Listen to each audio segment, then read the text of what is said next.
This is Chris Kell with a couple conditioning ideas and progressions that you can utilize for clients that are rehabbing shoulders, upper body injuries, or test poorly in their FMS shoulder mobility test. Now, with upper body exercises, the idea is to generate a static, stabilizing contraction in the upper body against movement of the lower body. In order to do so, we're going to start on the floor with pushing and dragging activities, and then rise to standing with carries and eventually overhead activity.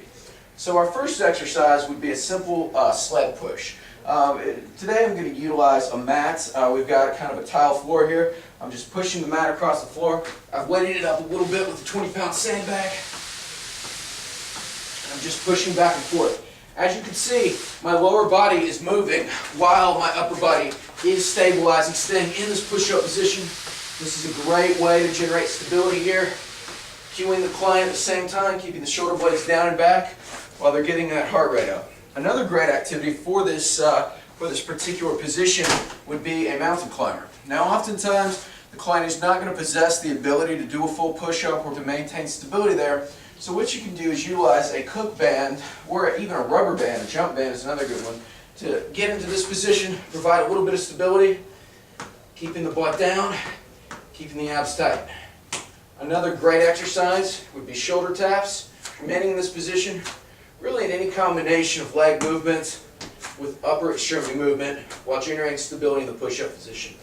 The other position that we want to look at are pulling exercises. Now, normally I would utilize a rope, but the idea would be to drag something while remaining in this pulling position. You could use a bag, you could use a rope in this position, just pulling.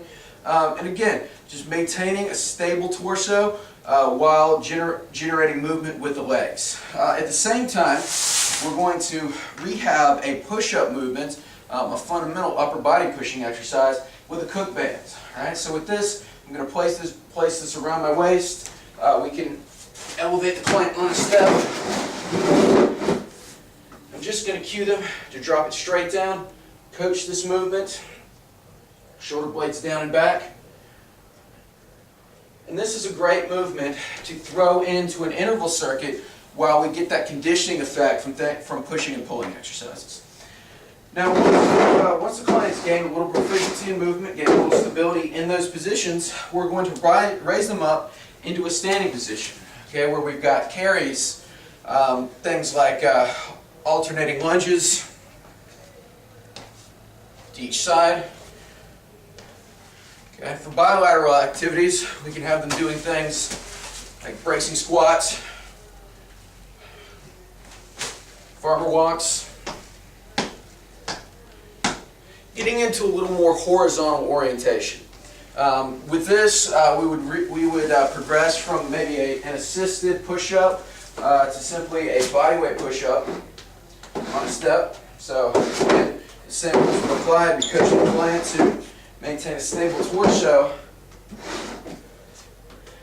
But by this point, they've gained a little proficiency in movement, so we can start to progress this and add a little bit more variety, maybe in the form of shoulder taps.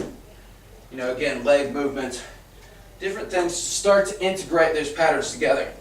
Now, for our final progression here, by the same token, we're going to go overhead. All right, so things like overhead lunges,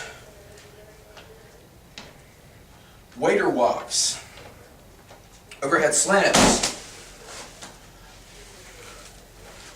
are all fair game at this point as a precursor to overhead pressing. By now, the client should possess really good stability in the push-up position. We can start to do different push-up variations.